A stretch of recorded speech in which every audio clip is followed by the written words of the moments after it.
여러분 안녕하십니까? 이어서 경남 소식입니다.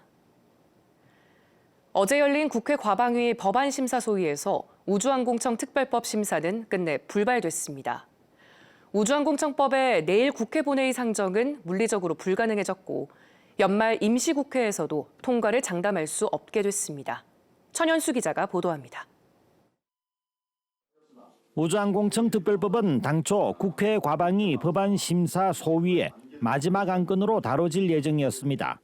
법안에서는 항공우주연구원과 천문연구원을 우주항공청의 산하기관으로 두는 조항이 문제였습니다.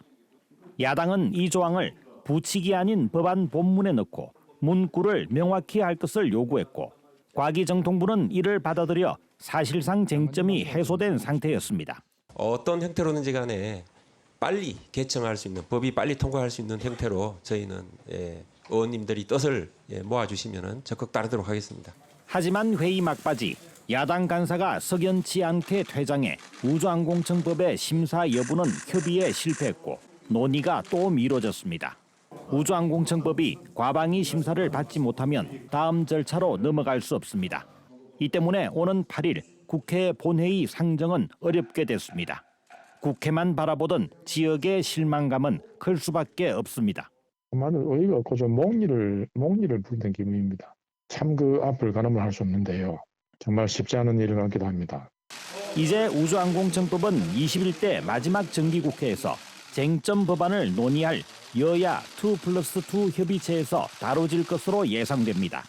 시급한 법안을 다루는 협의체지만 여야의 의견차가 커서 여기서도 합의를 장담할 수 없습니다.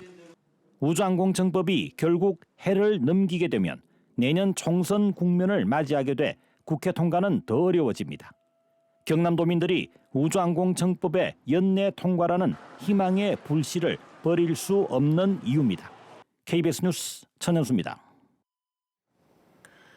50인 미만 사업장의 중대재해처벌법 적용을 2년 더 미루자는 움직임에 노동계가 반발하고 있습니다. 실제 산재 사망 사고 절반 이상은 50인 미만 사업장에서 발생하고 또 소규모 사업장일수록 위험 관리 수준도 더 열악한 것으로 드러났기 때문입니다. 김민지 기자입니다. 선박과 중장비 부품을 제조하는 함안의 한 주물 제조업체입니다. 지난달 30일 이 공장에서는 50톤 금속 주물과 연결된 크레인 줄이 끊어졌습니다.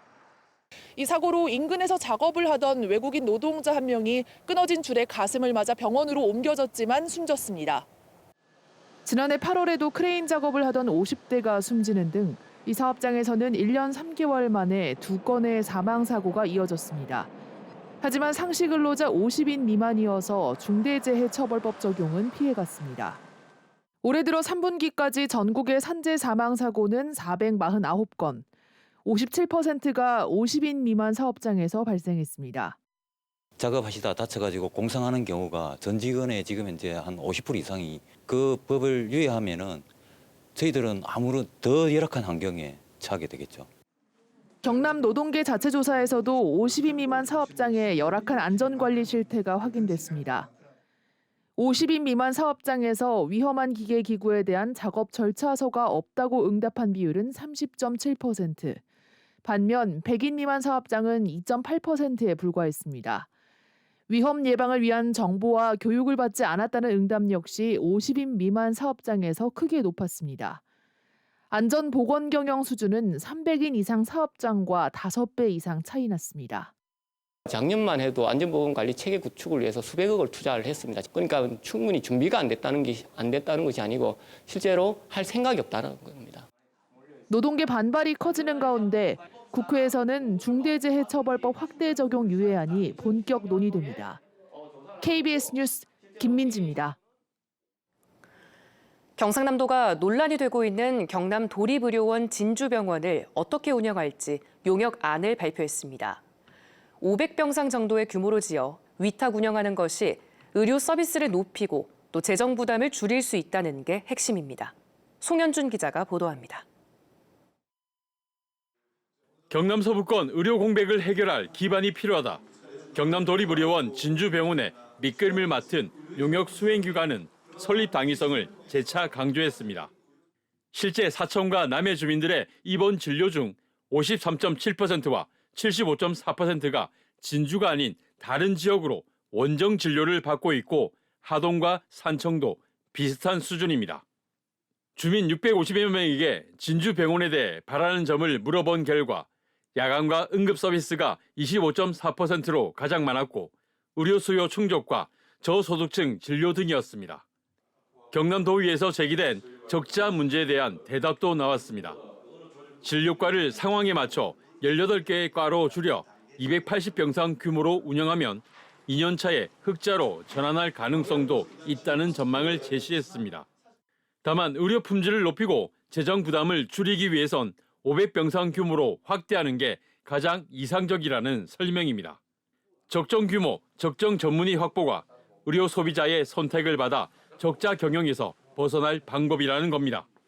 지방의료원도 규모의 경제를 이뤄야 의료 인력 수급이 용이하고 재정 안전성도 도모할 수 있기 때문입니다. 또 병원 운영 성과와 손실을 공유하는 것을 조건으로 위탁 운영하면 효율을 높일 것이라고 지적했습니다. 지역에서 많이 발생하는 그리고 부진료권에서도 찾아올 수 있을 만한 영역에 실력을 갖춘 영역을 갖출 수 있도록 특정 영역은 의사의 수를 좀 더 하자. 다른 데는 좀 줄이더라도. 시민단체와 노동조합은 경남도의회에 예산 삭감을 규탄하고 진주병원의 조속한 개원을 요구했습니다. 지역 거점 공공병원 설립은 흥정거리 내지는 다른 사업, 무산 압박, 지역 간 갈등 구조로 해결할 수 없다는 것을. 경상남도는 이번 용역 결과를 바탕으로 내년 상반기 병원 설립 기본 계획을 마무리하고 경남도의회를 적극 설득해 사업 지연을 막겠다는 입장입니다. KBS 뉴스 송현준입니다. 경상남도가 어제 도청에서 전국 처음으로 구축한 경남 응급의료상황실 현판식을 했습니다. 응급의료상황실은 응급 환자를 이송하는 119와 협조해 환자 상태에 맞는 응급의료기관을 찾아 환자를 신속하게 보내는 역할을 맡습니다. 한편 경남에서는 처음 이송된 병원에 수용되지 못하고 다른 병원으로 옮겨진 응급 환자가 지난해 304명에 이르는 등 해마다 늘고 있는 것으로 집계됐습니다. 국비 등 54억 원을 들였지만 1년째 문을 열지 못하고 있는 남해군 해양낚시공원 문제 더 짚어보겠습니다. 애초 이 사업은 그물을 설치해 물고기를 가두는 방식으로 타당성 조사를 통과했지만 이후 그물 설치가 무산됐는데도 사업이 무리하게 추진된 정황이 추가로 확인됐습니다. 보도에 박기원 기자입니다. 54억 원을 들였지만 1년째 방치된 남해 해양낚시공원은 애초 어떻게 추진됐을까? 사업 추진의 타당성 보고서입니다. 당시 3가지 대안을 놓고 사업성을 분석했는데 모두 가두리망, 즉 그물 설치가 필수라고 돼 있습니다. 섬 사이에 그물을 설치해 양식 물고기를 가둬놓지 않으면 낚시객 유치가 어렵다는 판단이었습니다. 결국 비용 대비 편익이 높은 최종안으로 2019년 사업이 추진됐지만 정작 그물 설치는 없던 일이 됐습니다. 그물이 쉽게 찢어질 수 있다는 이유였습니다. 아니 그거 막으려고 했다가 오염도 그렇고 하니까 이걸 막지 말고 그렇게 냉홀하게 이제 2개를 만들자. 육지에서 바다로 길게 뻗어 있는 이 낚시 교각 2곳을 만드는 데만 17억 원이 들었습니다. 하지만 물고기를 가두는 가두리망이 설치되지 않으면서 사실상 무용지물이 됐습니다. 문제는 그물 설치가 무산된 이후에도 관련 공사가 계속됐다는 것입니다. 그물 삭제가 결정된 건 2021년 1월. 이후 부유식 다리와 낚시공원 휴게소, 진입도로 공사 등이 추진됐습니다. 핵심 시설인 그물이 빠졌는데도 사업비의 절반에 가까운 25억 원 규모 공사가 계속된 것입니다. 낚시 대신 레저 시설을 추가하는 설계 변경 등 대안이 필요했다는 지적이 나오는 대목입니다. 다른 큰 전면적인 설계 변경을 하기에는 예산적이거나 또 절차적인 어려움이 상당히 컸기 때문에 그 당시에는 제가 그런 부분까지 다 소화하지 못한 그런 아쉬움이 있습니다. 또 남해군이 사업 초기 인근 어촌계와 운영 협약조차 맺어놓지 않아 1년 넘게 운영자를 찾지 못하는 등 애초부터 무리한 사업 추진이었다는 비판이 이어지고 있습니다. KBS 뉴스 박기원입니다. 절기상 대설인 오늘은 큰 추위 없이 온화하겠습니다. 현재 기온 창원이 5도, 거창이 2도를 보이는 등 어제 같은 시각보다 3에서 5도가량 높게 출발하고 있고요. 한낮에는 대부분 지역에서 12도 안팎으로 예년보다 2에서 3도가량 높겠습니다. 다만 오전까지는 강한 바람을 유의하셔야겠습니다. 기압골이 지나가면서 곳곳으로 순간풍속 초속 20m 이상의 강한 바람이 부는 곳이 있겠는데요. 시설물 점검 등 안전사고에 유의해 주셔야겠습니다. 위성 영상 살펴보시면 오늘 우리 지역의 하늘 고기압의 영향권에서 맑게 드러나겠습니다. 원활한 대기 확산으로 공기질 회복하겠습니다. 자세한 지역별 기온 살펴보겠습니다. 현재 기온 창원이 5도, 창녕이 3도를 보이고 있습니다. 한낮에는 창원이 13도, 함안이 12도로 어제와 비슷하거나 조금 낮겠습니다. 서부 지역도 진주가 4도, 합천이 2도로 출발하는 아침이고요. 한낮에는 진주가 13도, 사천 12도 예상됩니다. 해상에서는 먼바다를 중심으로 풍랑주의보가 내려져 있는 가운데 대부분 해상에서 물결이 최고 3.5m로 매우 거세게 일겠습니다. 당분간 온화한 서풍이 불어오면서 토요일 창원의 낮 기온이 19도까지 올라 포근하겠고 다음 주 초반에는 비 소식이 있겠습니다. 날씨였습니다. 어제 저녁 창원과 사천, 하동 등 경남 일부 지역에서 우박이 30분 정도 내렸습니다. 우박으로 인해 지금까지 소방에 접수된 피해는 없는 것으로 확인됐습니다. 기상청은 갑자기 내린 비와 함께 우박이 쏟아졌다고 밝혔습니다. 어제 오후 6시 반쯤 양산시 용당동 자동차 부품 제조 공장에서 불이 나 2시간여 만에 꺼졌습니다. 이 불로 20대 직원 1명이 손등에 2도 화상을 입었고 공장 내부 49제곱미터와 로봇기기 등이 불에 타 소방서 추산 1억 9천만 원의 재산 피해가 났습니다.